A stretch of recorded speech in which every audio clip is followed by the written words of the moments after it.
My name is Steve Witkoff. Hello, everybody. President Macron, I want to thank you for your hospitality. You're an incredible man, and thank God for you.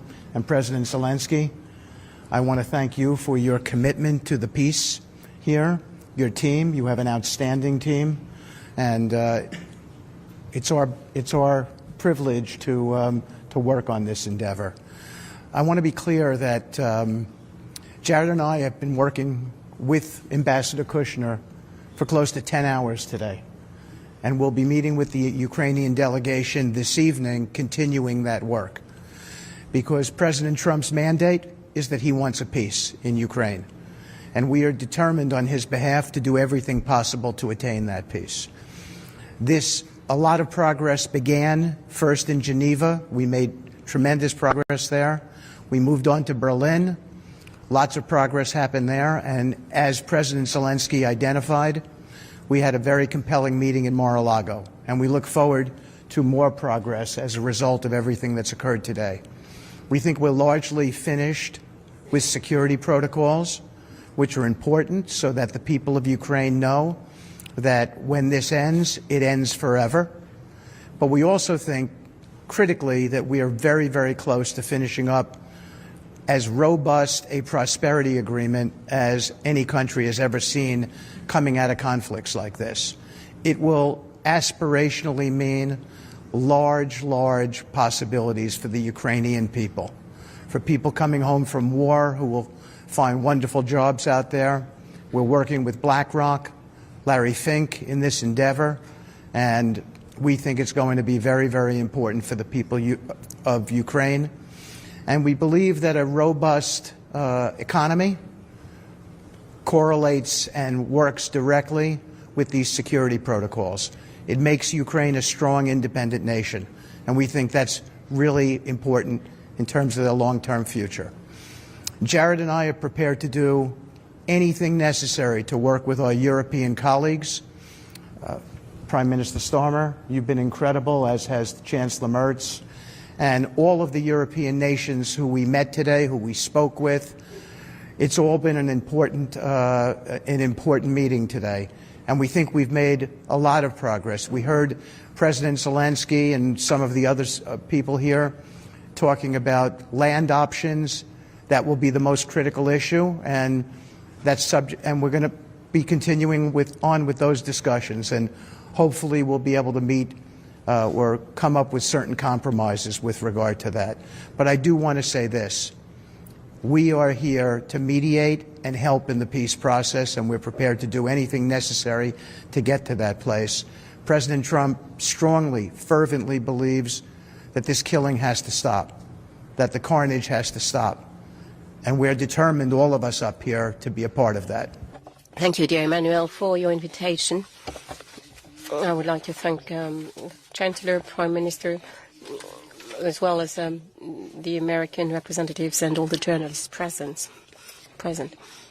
First of all, I would like to thank you for this meeting, which is the most representative. 27 leaders of the European Union, NATO, Australia, New Zealand, Turkey. As a matter of fact, it is a very broad representation, and we are able to sign a document. This is very concrete. There is a declaration, a joint declaration, and there's also this declaration of intent signed by all three countries. And this illustrates the willingness of the coalition and the European countries to work for peace. And we want to be ready so that when diplomacy reaches peace, we can place the forces of the coalition of the willing. The details will be set out in other documents. We're working on which countries are willing to contribute and guarantee security in the air, at sea, and on land. We are assessing which forces are necessary, who will be able to, who shall coordinate all of that. And we also want to work on monitoring and clearly say how this force or that force will be financed, as well as the Ukrainian army. I believe that our Ukrainian forces will be based on the Ukrainian army with other elements. The military from France, the United Kingdom, and others have worked on the necessary military equipment. We also have, we already have enough details, and we know which countries will get involved and what each of them will contribute separately. And allow me to thank every leader who is willing to contribute to this peaceful solution. We also addressed, we had very concrete discussions with the American delegation regarding the monitoring of peace. It's very important for us. What is crucial in this peace deal is anything that can prevent a new Russian aggression. We also made progress with the American representatives who worked on documents in Paris, and we will have other meetings with Mr. Witkoff and Mr. Kushner. We are working on some bilateral agreements, bilateral documents as well as trilateral documents, and are hoping to sign these soon in different formats. And God willing, we will succeed. We are very grateful for the support of the United States of America, and so that they can provide the necessary support so that Russia cannot aggress Ukraine once again. And we very much agree upon the fact that the guarantees must be based on some legal grounds to be confirmed by the American Congress. Of course, some issues remain open regarding these documents, including the 20-point document. And what we really need to work upon is the issue of territory. We have a number of ideas that could be helpful. And if some issues are not remain blocked between our teams, and the leaders can also get involved. There will be other discussions, and I would like to thank you, Emmanuel, for giving this opportunity, allowing our teams to be able to continue working here for 2 days. And I'd like to thank the American representatives for contributing to it. When it comes to security, the architecture already exists, and our partners can pressure Russia to put an end to this war.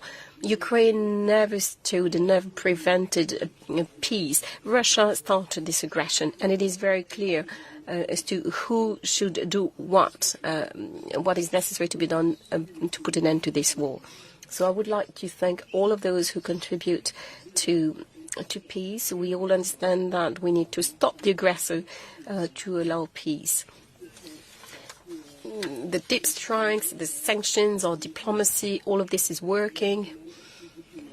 Today we also talked about our air defense. It is essential. Some leaders of the coalition of the willing mentioned it. For us, it is a daily issue. It is true that Ukraine needs missiles every day because, notwithstanding diplomacy, the Russian strikes continue. Russia is not concentrating on diplomacy. They are striking our villages or cities or infrastructure. And we discussed this issue with President Trump in Mar-a-Lago, and I would like to thank him deeply for his understanding and his support. In Paris, the extension of air defense has been discussed already again.